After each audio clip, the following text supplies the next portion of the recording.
What's up, y'all? This your girl Lola with Lola's Chronicles, and today I have interviewing with me Miss Karen Vaughn. How are you today?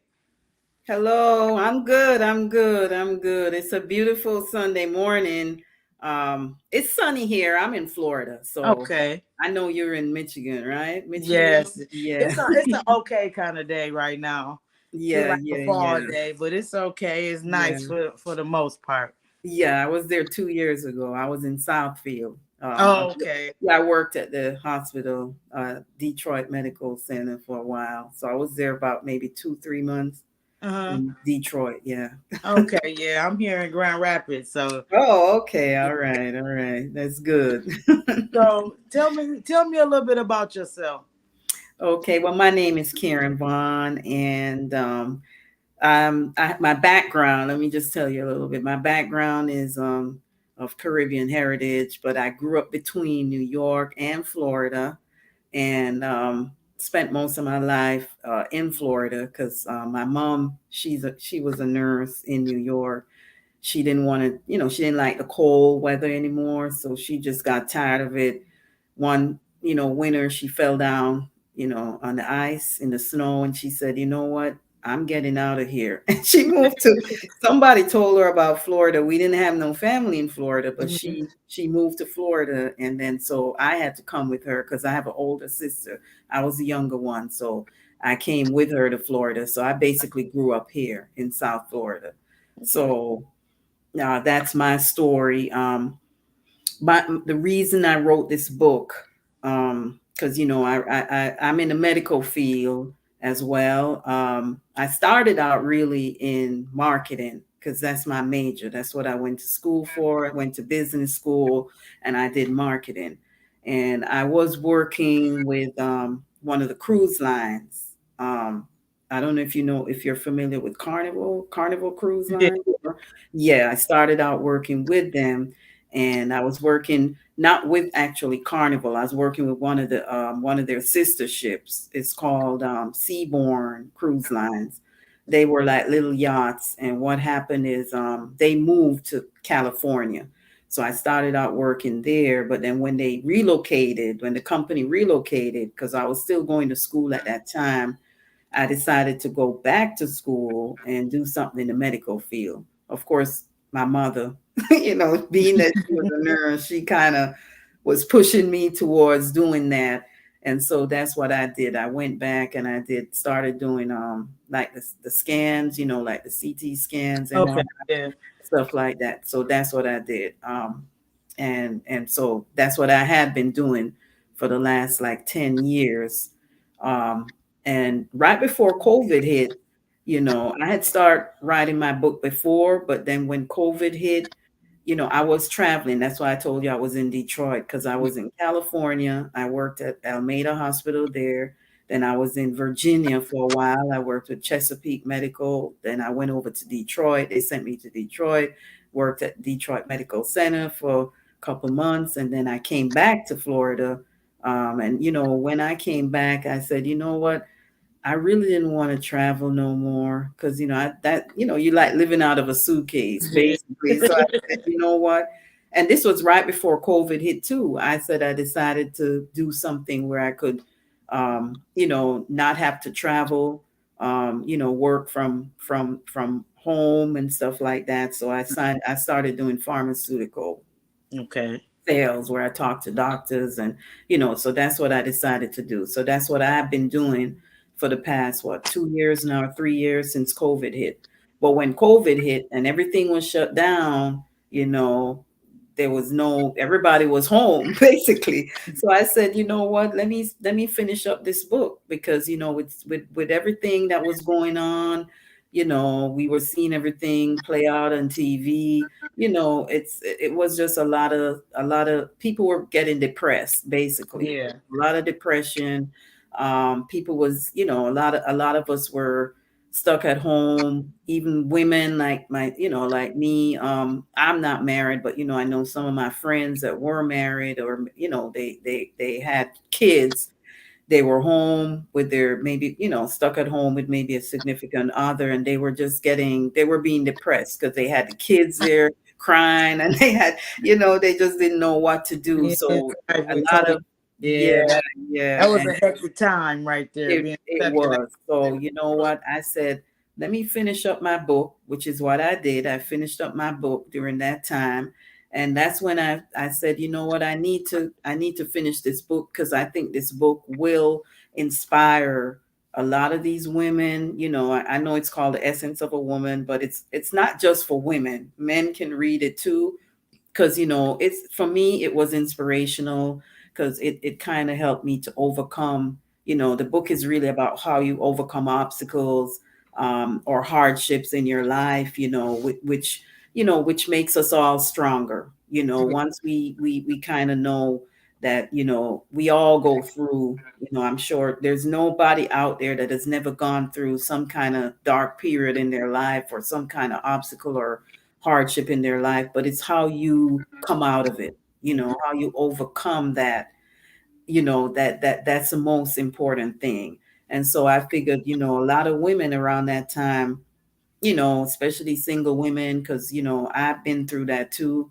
I'm a single mother, raising children on their own and all that, and I know the hardships that you got to go through, especially with dealing with kids, dealing with, maybe some women lost their jobs, they didn't have no job, right, to go back to, because company closed down, and so it was just a lot going on. And I said, you know what, if somebody could read my book and they took something away from reading my book as to how to overcome some of these obstacles that they were going through, I said, well, I did something good, you know, and that's really what I wanted to do. And that's the reason for me writing the book. Um, as I mentioned before, you know, I do have, that I have a marketing degree as well as the medical degree. And then also, I started my master's degree in mental health. So, I said I wanted to also do something that may be able to help people, with everything going on right now. I think we need a lot of mental health Yeah, counselors because a and lot of people are afraid to admit that yeah, there's a mental issue going on, and there's a lot and of their people that talk family, down their, on it yeah. because they don't know. Uh, Mm-hmm, so I was reading your bio, and mm-hmm. it was saying, I wanted to ask you, what does a public relations an extraordinaire do? Well, what happened is that, because since I do have that marketing background, I started working with a lot of like realtors, and started planning events. Even though I was doing my medical thing like on the weekends and all that. Mhm. My side hustle, then put it that way, Right, was working, right. was Never doing can was have more than one. yeah, yeah, yeah. So that was like, that's what I was doing, like planning events, and so I like going out there, meeting people. My personality, I'm very, very outgoing. So for me, going out there, meeting with other people, planning events, especially with the realtors, we put on like a lot of some upscale events that we had. And I love doing that because I like interacting with people. I like meeting new people, and so that's what a public extraordinaire is. It's basically, connecting people together, planning, events, public speaking, which is what I've done also. I've been on panels, I've been on Becoming the Best You, and I've also been on the Black CEO network, where, I was on the panel there as well with Okay. Trevor. I don't know if you know Trevor Otts. I don't know if you ever heard of him, but yeah, I've been on there with those, with people like that, and Becoming the Best You, which right now they're having a big event going on in Kansas City, Mhm. which I was supposed to go, but I'm not there, obviously. So yeah, just going out there, speaking on different panels. I was also on a mental health panel about maybe last year, you know, um, back in about this time last year, I spoke on another panel, which was, all about mental health, especially for the underserved, our communities, and, for us, for people of us, myself of color and all that. Because, a lot of times we grow up we've been through a lot of stuff, but we don't talk about it, especially in our community, as you may Exactly. know. Right about that. And even men, even for men, because in our with our communities where our men are not supposed to be weak, and so they figure that they don't want to talk about stuff like that. They just don't even want to go to counseling, and for them it's something that it's something that they don't talk about. And so I was happy to be on a panel with some of these men that they admitted that they did go through issues in their lives. We all did, but we kind of push it on, shoved it under the rug because we we just Right. don't like Yeah. talking about it. And that's so very true because we need more people that's encouraging more for us as a black community to start speaking with each other and get and not be so judgmental when it comes to our Right. mental health, to be Hmm. aware, you know Yeah. because a Hmm. lot of people are judgmental, which the way society is right now, and it being such a big social media world right now, it's Right. hard. Hmm. A lot of men I see, they complain about how women don't listen, or it's being thrown back in their face about things Hmm. so they hold things in more. Yeah. But as a community, I feel we need to start encouraging more. So I look forward to reading Yeah. your book as well as sharing it, and people watching the interview as well and getting the knowledge to know that it's okay. Yes, it's okay that we talk about it. I know sometimes it's hard because you don't want to talk about it because we all have been through all different kind of things. There's a little bit of it in my book too because I spoke about like physical and verbal abuse, which I went through, and I didn't want to talk about it either. And it was hard for me, but then at some point in your life you got to come out and talk about it because you can't just harbor things inside of you. That's how people go crazy. And that's how Exactly. yeah, you Exactly. know, Yeah. because So, everything, yeah, so yes. what are some challenges that you face writing that book? Well, the challenges was that, I didn't, as I mentioned, I didn't want to talk about it because, I felt like, you airing your dirty laundry, in public, you was always told by our parents, don't air your dirty laundry, everything is sort of supposed to be kept inside, within the household or within the family. You don't want to talk too much about it because, it's like, you don't want people to know. It's like I don't know if I think that's with our community, that's how it is, like my mother said, don't air your dirty laundry out there. Or what So the yeah. favorite line, what happens in this house stays in this house type Right, situation. right, Yeah. right. So I think that was the hardest part, because I do know that, the book is out, it's on Amazon, and I'm getting it to Barnes and Nobles. And so everybody going to be reading it. So I'm like, oh my God, just talking about it, it was pretty hard for me talking about certain things and putting certain things in the book. But I said, there's a point in your life where you got to come out with certain things. You got to talk about it. I know, um, I think it was, I think it was Oprah that, she went through some stuff in her life. And I know she said she held it in for a while. And I think she came out like later on in life is when she actually was able to talk about it. So I know it's difficult to talk about certain things, in your life. But, when you decide that you come out and you talk about it, it's like a relief, something just Definitely. lifts up off your chest, because you came out with it and you talked about it, and it's healing. It's Yeah. healing. It is healing. I have Yeah. a lot of things that I've been through, and I used to hold in a lot. Hmm. So now, as I'm getting older and Hmm. more open about the situation, because I never know, what you're going through and how you overcome a situation. Hmm. You never know how you can help somebody else. So it's Exactly. like I've been That's right. trying to be more open with things that I've Hmm. been through or encountered, and Hmm. how I handled it, and ways I could have handled it better. Hmm. Because you never know who's going through the similar situation. Right, right. And then it kind of causes you not to judge people too much because, you never know what somebody else is going through. So, or went through in their lives. So sometimes you might see somebody and they might be acting a certain kind of way, but then you never know what that person been through. Maybe that's the reason why they act that way. And by me also doing my mental health classes and all that, I realized that, because I'm in the stage now where, we doing the clinicals and stuff. And I see a lot of people, because, we got to like interview some of these people that may have been, in abusive relationships. Some of them lost their homes, they lost everything. And, when you kind of sit and talk to them and you hear their stories, then it kind of makes you, be more empathetic and more, towards a lot of people saying that, man, I didn't know they went through all that. You know what I mean? So, Right. yeah. So it makes a lot of sense sometimes. Well, not that it makes sense, but then you realize why certain people do certain things and act certain ways.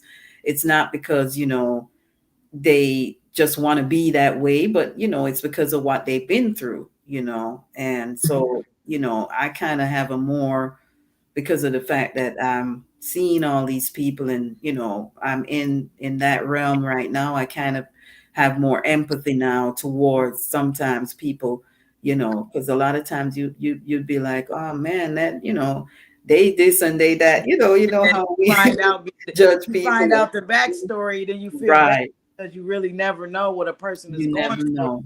You never. Because a lot of people hide behind the smiles and Right. That's right. I That's said right. I wanted to do a segment one day with on mental health, to Hmm. talk about it because more people in my generation we tend to hold things in. I'm Yes. 34 years old and Right. I know a lot of people that have went through trauma, Hmm. and haven't had a chance to release that type of trauma. So it has become a mental issue or, Right. the way that they deal with things, they don't want to talk about it Hmm. and they feel they're going to be judged by the situation. Right. And it But spills over into your relationships too, you yeah, know. and Hmm. we're going to teach our children to be open and to communicate with us, and we won't communicate with them. So, but there's Right. a lot of people who don't know how because they Mhm. never took the chance to even open up in Right. the first Hmm. place. Right. So, when you guys come out with books like that and you can relate Hmm. to and you can put it out there in the world for us to read them and see, like, we're not the only ones out here. And I always say we Right. because I have my issues Hmm. that I deal with. Right, we all do. Because, like my mother, I couldn't really talk to my mother. It was more like a rigid, she wasn't the type of mother that I could go to her with anything. Like some people say, oh, I could tell my mother anything. I couldn't do that because Right. I could never do that.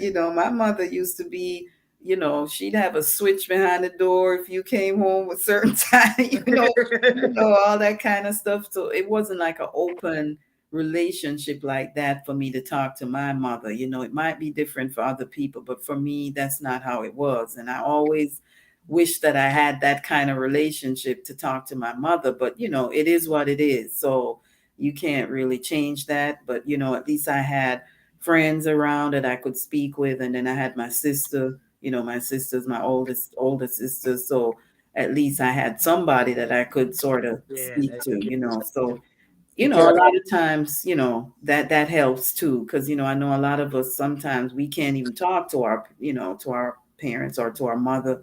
you know um, Many of us also come from single parent homes, so we don't have that mother father situation where maybe other people from other cultures and all that, and they have that, but we don't, so we got to deal with what we have.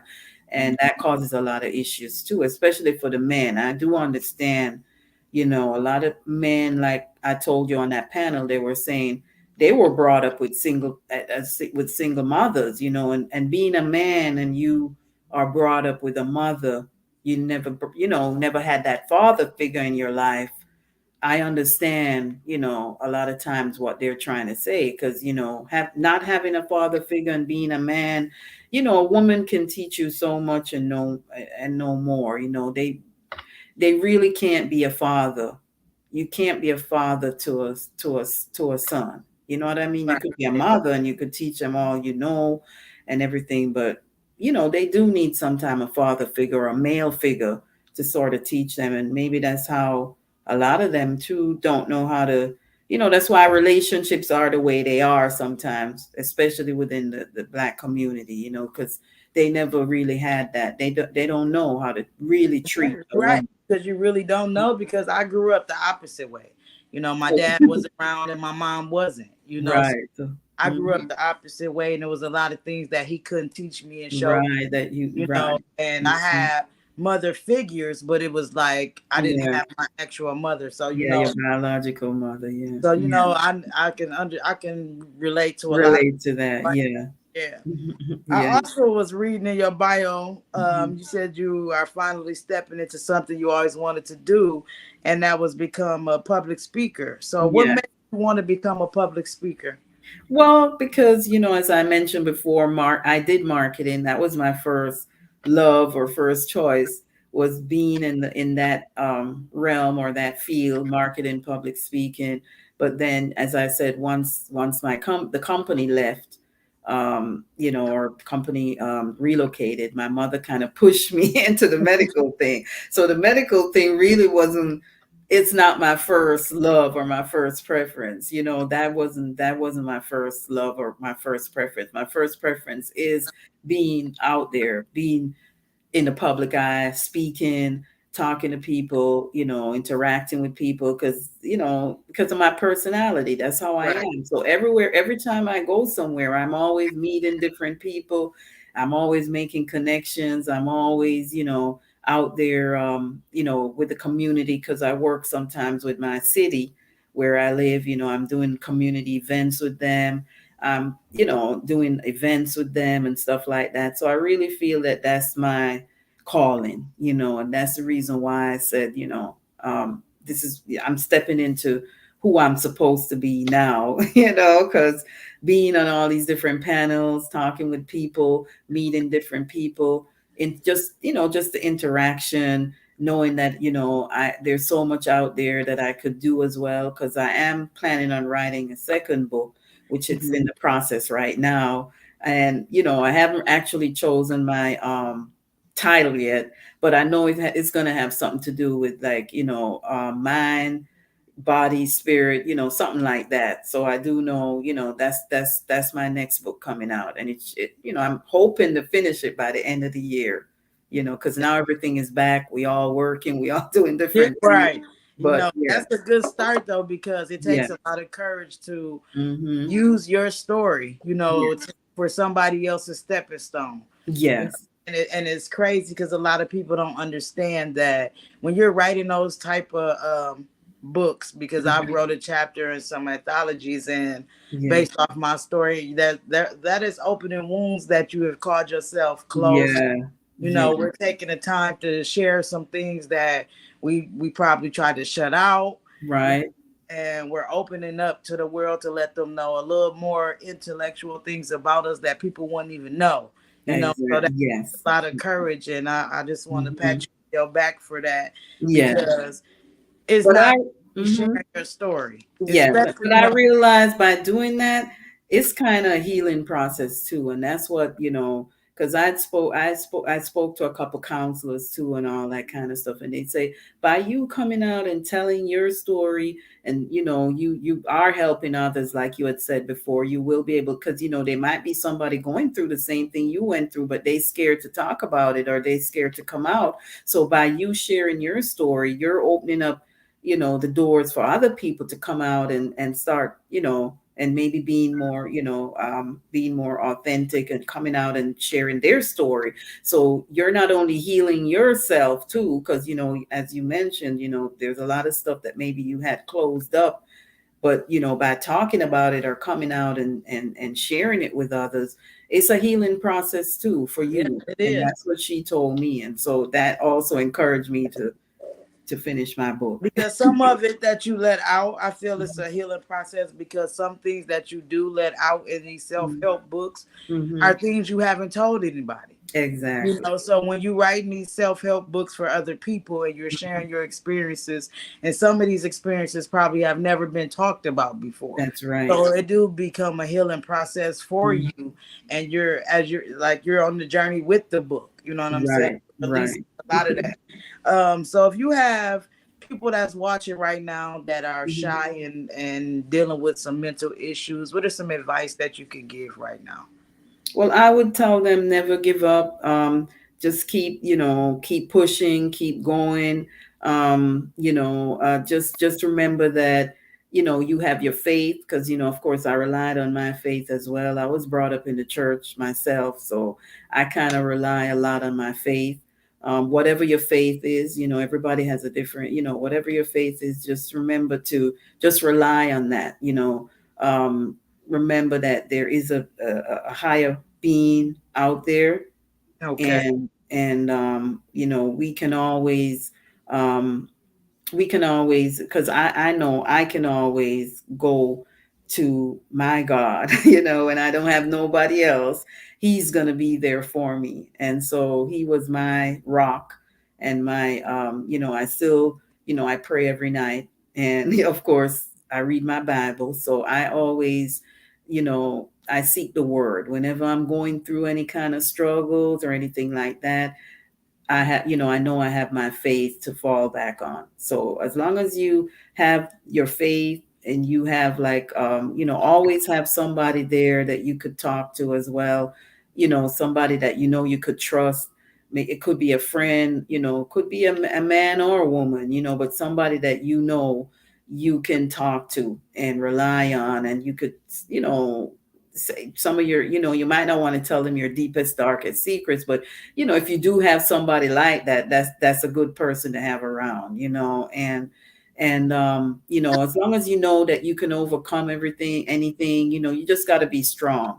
You just got to have that courage, that faith, and that mindset that no matter what, pulls you down, or whatever, your struggles are, just have that mindset that you can overcome it. There's always going to be struggles. There's always going to be, things happening in your life that you ask, why is this happening to me? Or, why is it that this is, but as long as you have that strength, and you know that you could always come out of it, no matter how low you might go, or how, far you might drop down the ladder, you could always pick yourself up, because, as long as you have your faith, and you know that, there is a God, you know that there's better out there for you. And we all know that we are put on this earth for a reason. Once you find out your why, and your reason why you are on this earth, once you get up every day, there's something that God wants you to do. So he ain't done with you yet. So once Right. you realize that, you got to just keep going. So that's my advice to anybody out there that they think that, they might be going through the worst time of their life right now. I just tell them, keep going, because, as long as you wake up in the morning, and you still have life, there's something out there that God wants you to do. So keep going. That's some good advice to give Mhm. those that's listening. So tell me where your book can be found again. It's on Amazon, and I'm getting ready to put it into Barnes and Nobles right now. It's not there yet, but it should be there maybe black within the next month. By next month, it should be. But right now, it is on Amazon, and I have the ebook, and you could download it. And I'm coming out with the with audio too. So it's for the people that don't want to, don't like reading, then you could just listen to it instead of reading it. I know a lot of people don't have time, they running around, they doing this, doing that. So it's, the audio is good. They just go ahead and listen to it instead of reading. So yes, that you could find that on Amazon. And the name of the book is called The Essence of a Woman, and I have it's right here, so I'll show it to you here. So that's the book right here. Okay. And you know Congratulations. and thank you. And I really enjoy coming onto your podcast today. And this was a really good experience for me. And I really enjoyed speaking to you, Jadana. And I know your name is Jadana, but you have Lola Chronicles. How you came up with that name, Lola, Um, or that's just the name they call you? it was like a kind of like a family nickname, Lola. Okay. And she's my favorite cartoon character is Lola. Oh, yeah, yeah, And yeah. then I just was trying to think of a name, and I'm like something that's gonna be unique and different. So I said Lola's Chronicle. Lola. Yeah, yeah. So That's a nice name. Well, they used to call me KK. because Okay. I'm Karen, so they used to call me KK. When that was my nickname too, KK. Yeah, I got So, so many nicknames. It hmm. don't make no sense. It's only a few stick. I know I've answered to all of them for those who give me their nicknames. But from one author to another, I want to say congratulations and welcome to the book world. Yeah, thank you, thank And you. I definitely would like to have you back on the show again. I'm putting together something where we're gonna have a session, one of my Sunday lives, where we Hmm. sit and talk, and I'm gonna get a few more people that want to talk about mental health awareness, because Yeah, I feel like everybody have different information they can offer, yes. but it's connecting with different people on what they got going on. Hmm. Um, like I said, I want to congratulate you on your journey. I'm glad that you're finally stepping into what you want to do. You I know, thank because we you. need more people that's Yeah. open with sharing their stories and that want to really help others with the Mhm. mental health. Because, like I Yeah. said, so many people around that's afraid to talk about it, Hmm. that's afraid to accept the fact that they might have some mental health issues, Yes. that don't understand what mental health issues is, because that doesn't just mean you're crazy or you're Hmm. losing your mind. Yeah. It's just okay for them to understand it's okay to talk to Hmm. somebody about That's right. what it is. That So, is right. I'd love to be on that, that podcast or show when you decide to have it, because I certainly think that we need that, yeah, especially now, with everything going on. We really do. More people are coming out now, to say that they struggle with that. So I think it's really needed now, and that would really be a good topic. So that, I would really love to be on that, show. yes, and I definitely want to keep in contact with you about it. And I want to thank you for coming on my show today and sharing Thank what you you. did share. Yeah, and thank you as well for having me on the I really show. appreciate. And I look forward to coming on the next one. Yes. All right, y'all. Today that was Karen Vaughn with Lola's Chronicles, and we out of here. All right.